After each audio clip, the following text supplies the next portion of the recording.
मुनीब साहब, ये जो मुलाकात का सारा हमेशा शोर पड़ता है और बहुत सारे लोग पहले भी कहते रहे और हुकूमती शख्सियात भी बार बार कहती हैं कि इस माहौल के अंदर मुलाकात नहीं होगी। आपको लगता है कि अब ये स्टेटस को बरकरार रहेगा, खान साहब की मुलाकात नहीं होगी? आपको चीजें किस तरफ जाती हुई नजर आ रही हैं? क्लैरिटी दे दूं इस सवाल का जवाब देने से पहले कि जो मैंने जिक्र किया था जी। एक तो चौधरी साहब ने कहा कि उन्होंने 2022 में शबखुन मारा थे।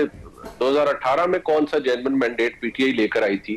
जनरल बाजवा के कंधे पे चढ़ते हुए 100% जेन्युइन मुनीब भाई आपके साथ बैठ के फॉर्म 45 आप उसके निकाल लो और आप निकाल लें। सर जान दो ना सर। तो आप उधर हैं चौधरी साहब, इसलिए आप खप डाल सकते हैं, मैं आपके साथ नहीं हूँ ना। मैं वहां होता तो मैं भी आप जितनी ऊंची आवाज में नहीं, मैं तो आपके सामने भी खप डाल लेता हूँ सर, अल्लाह का शुक्र है, मैं तो सच्चा आदमी हूँ। नहीं वही मैं कह रहा हूँ ना। मुनीब भाई अपनी बात कंप्लीट कर लें। अच्छा बिस्मिल्लाह मुनीब भाई आप अपनी बात कंप्लीट करें। आपको वो मैंडेट, आपको वो 100% दुरुस्त मैंडेट लगेगा, बिल्कुल लगे, लेकिन वो 100% दुरुस्त मैंडेट नहीं था ना। बाजवा साहब ने और फैज हमीद साहब ने आपको इक़्तिदार दिलाया, यार छोड़ देना। दूसरी बात रह गई कि जब इमरान खान साहब को निकाला गया, कोई शबखुन नहीं मारा। जिन बाजवा साहब ने आपके प्लेटलेट्स वैसे किसने डाउन कराया और नहीं, मेरी बात सुन लेना, बात सुन बात पहले मुकम्मल हो जाए फिर आप जरूर सवाल करें। जो ऐसा गुजारिश ही है 2022 में जी आप करें बात। हुकूमत आपकी गिराई, जो उन्होंने आपकी हुकूमत गिराई, जिन्होंने आपकी हुकूमत बनवाई थी बाजवा साहब ने, जिन्होंने आपके साथ लोगों को खड़ा किया, उन्होंने कहा भी लाओ तरीके में एतमाद चक्कर ला लो इन्होंने, वो खान साहब को अगलों ने उठा के बाहर फेंक दिया। खान साहब तो उसके बाद पॉपुलर हो गए। खान साहब ने अपनी जो उसके बाद बाई इलेक्शंस जीते, जो 85% वो जुलाई में जीत गए थे, तकरीबन ऑलमोस्ट सारे ही जीत गए थे, वो अपनी पॉपुलैरिटी पे खान साहब ने जीते थे।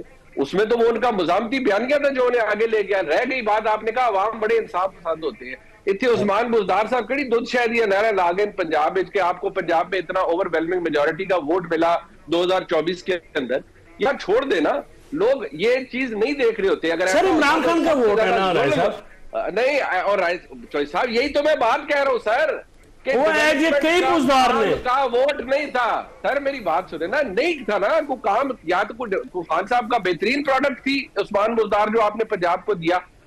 आप भी जानते हैं, मैं भी जानता हूं आपकी अपनी, आपके खुद क्या जज्बात थे उनके इक्तदार के हवाले से उस्मान बुजदार साहब के, वो आपको भी पता है ना।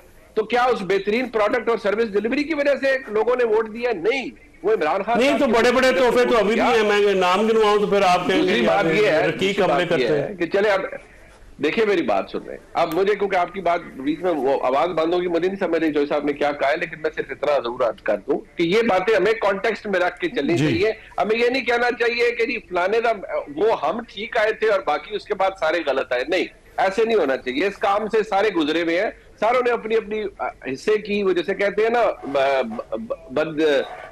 उसमें एक बेईमानी की हुई है, अपना अपना हिस्सा डाला है। मुनीब साहब आप अपना आंसर भी कंप्लीट कीजिएगा। और दूसरा, अभी भी तहरीक इंसाफ ये समझती है कि हम हुकूमत पे दबाव डाल के अपने मुतालबात मनवा लेंगे। आपको ऐसा ही माहौल लगता है, ऐसे ही हालात नजर आते हैं?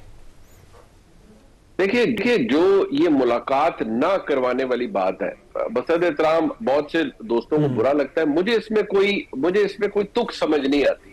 वो ये है कि चले आप ये कर दें कि आप उनकी हमशीरा इमरान खान साहब की जो है उन तीनों की मुलाकात करवाएं, आप वकला की मुलाकात करवाएं, आपको ऐसा अरेंजमेंट कर लें कि मीडिया की एक्सेस चले ना हो, ताकि वहां वो बाहर कोई गुफ्तगू ना कर सके। बाकी जो खान साहब का पैगाम है वो तो 2 घंटे बाद भी किसी सेक्रेटेरिएट से या किसी जगह से आ सकता है, वो ना भी आए तो इशारों किनारों में बहुत सी बातें कर दी जाती है। तो ये मुलाकात बैन करना, क्योंकि आज हुकूमत ने एक लफ्ज इस्तेमाल किया कि नहीं हमने मुलाकात बैन कर दी है।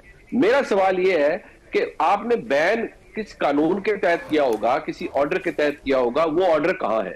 दूसरी बात यह है कि अदालत ने जब किसी को इजाजत दी कि आप मिल लें, तो अदालत ने राइट क्रिएट कर दिया ना कि जी आप मिल सकते हैं अंडर दीज। आप अदालत के सामने हुकूमत मजबूर करेगी कि नहीं, आप इन्हें मजबूर करें कि ना ये मीडिया टॉक करेंगे, ना ये करेंगे, और कोई ऐसी गुफ्तगू जेल के बाहर नहीं होगी। लेकिन बाद में आप सारा दिन लोगों का पहरा तो नहीं दे सकते ना, कि कोई टॉक शो पे जाके भी ये ना बोले, कोई ये भी जाके ये ना बोले, और ये कि खान साहब का कोई जो बात है वो बाहर ना भी आए। तो जो सोशल मीडिया के ऊपर लोग बाहर बैठे हुए हैं वो पता नहीं क्या क्या बातें कर जाते हैं, और फिर उनका नतीजा जो भी तहरीक इंसाफ या खान साहब को भुगतना पड़ता है। दूसरी बात यह है कि तहरीक इंसाफ वैसी जमात मजबूत थी, है, लेकिन देखिए ना कोई इनकलाब आ सका है अब तक, ना मुझे आता हुआ नजर आ रहा है। बाकी रह गई बात एस्टेब्लिशमेंट के साथ टक्कर लेकर लड़ाई करके, मैं नहीं समझता कि ना इमरान खान साहब को कोई फायदा है, ना तहरीक इंसाफ को बहसीत जमात को फायदा है। मुझे तो कोई इसमें खैर का रास्ता नजर नहीं आता। हाँ, अगर कोई दानिशमंदी करें, सियासी रास्ता निकाले। अभी ये फवाद चौधरी साहब जो बात करते हैं ना, वो कहते हैं हम मिलिटेंट नहीं है, तो वो ठीक बात है कि भाई मिलिटेंट तो नहीं है ना सियासी जमात, आप डंडे लाठी से लड़ तो नहीं सकते, आप बातचीत ही कर सकते हैं। तो उसके लिए कोई यकतरफा सुलह या तस्फिया या कुछ कोई इनिशिएटिव तो लेना पड़ेगा, क्योंकि इस वक्त जो अदम एतमाद है एस्टेब्लिशमेंट और पाकिस्तान तहरीक इंसाफ में, वो तो बहुत ज्यादा है। ठीक, अच्छा ब्रीफली बताइएगा, खान साहब को क्या किसी और जेल में भेजा जा सकता है? खबर है कोई इस हवाले से? मैं अर्ज करता हूँ इसकी हवाले से मैं इतना अर्ज करूंगा कि इसकी पॉसिबिलिटी जरूर मौजूद है, और ये अगर जरूरत पड़े या ऐसा कुछ किया जाए तो वो जब होगा तो उसकी 100 तावीलें निकाली जा सकती है। लेकिन देखिए, जहां मुलाकात रुक जाए, जहां आप जो अपीलें हैं वो समझे, एक पिछले साल शायद जनवरी में आया था, ये इसी साल जनवरी में आया था फैसला। जी, ये 190 मिलियन का केस है जो उसका फैसला। तो पूरा साल में जब अपील की समाअत के लिए ना हो तो फिर आप, और ना सुनी जाए, तो फिर आप ये कह सकते हैं ना जी कि, और अदालती हुक्म के बावजूद मुलाकातें भी ना हो, तो फिर आप ये कह सकते हैं कि भाई जब कुछ होना होगा तो वो मेरे आपसे या हम चार जो लोग यहाँ बैठे हैं उनसे पूछ के तो कुछ नहीं होगा ना। जब कुछ होना होगा वो हो जाएगा। अब उसके सामने कौन किसी को रोक सकता है? बात है वो बाहर ना भी आए तो जो सोशल मीडिया के ऊपर लोग बाहर बैठे हुए हैं वो पता नहीं क्या क्या बातें कर जाते हैं, और फिर उनका नतीजा जो भी तहरीक इंसाफ या खान साहब को भुगतना पड़ता है। दूसरी बात यह है कि तहरीक इंसाफ बहसीत जमात मजबूत थी, है, लेकिन देखिए ना कोई इनकलाब आ सका है अब तक, ना मुझे आता हुआ नजर आ रहा है। बाकी रह गई बात एस्टेब्लिशमेंट के साथ टक्कर लेकर लड़ाई करके, मैं नहीं समझता कि ना इमरान खान साहब को कोई फायदा है, ना तहरीक इंसाफ को बहसीत जमात को फायदा है। मुझे तो कोई इसमें खैर का रास्ता नजर नहीं आता। हाँ, अगर कोई दानिशमंदी करें, सियासी रास्ता निकाले। अभी ये फवाद चौधरी साहब जो बात करते हैं ना, वो कहते हैं हम मिलिटेंट नहीं है, तो वो ठीक बात है कि भाई मिलिटेंट तो नहीं है ना सियासी जमात, आप डंडे लाठी से लड़ तो नहीं सकते, आप बातचीत ही कर सकते हैं। तो उसके लिए कोई यकतरफा सुलह या तस्फिया या कुछ कोई इनिशिएटिव तो लेना पड़ेगा, क्योंकि इस वक्त जो अदम एतमाद है एस्टेब्लिशमेंट और पाकिस्तान तहरीक इंसाफ में, वो तो बहुत ज्यादा है। ठीक, अच्छा ब्रीफली बताइएगा, खान साहब को क्या किसी और जेल में भेजा जा सकता है?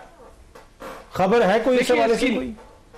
मैं अर्ज करता हूँ इसकी हवाले से मैं इतना अर्ज करूंगा कि इसकी पॉसिबिलिटी जरूर मौजूद है, और ये अगर जरूरत पड़े या ऐसा कुछ किया जाए तो वो जब होगा तो उसकी 100 तावीलें निकाली जा सकती है। लेकिन देखिए, जहां मुलाकात रुक जाए, जहां आप जो अपीलें हैं वो समझे, एक पिछले साल शायद जनवरी में आया था, ये इसी साल जनवरी में आया था फैसला। जी, ये 190 मिलियन का केस है जो उसका फैसला। तो पूरा साल में जब अपील की समाअत के लिए ना हो तो फिर आप, और ना सुनी जाए, तो फिर आप ये कह सकते हैं ना जी कि, और अदालती हुक्म के बावजूद मुलाकातें भी ना हो, तो फिर आप ये कह सकते हैं कि भाई जब कुछ होना होगा तो वो मेरे आपसे या हम चार जो लोग यहाँ बैठे हैं उनसे पूछ के तो कुछ नहीं होगा ना। जब कुछ होना होगा वो हो जाएगा। अब उसके सामने कौन किसी को रोक सकता है?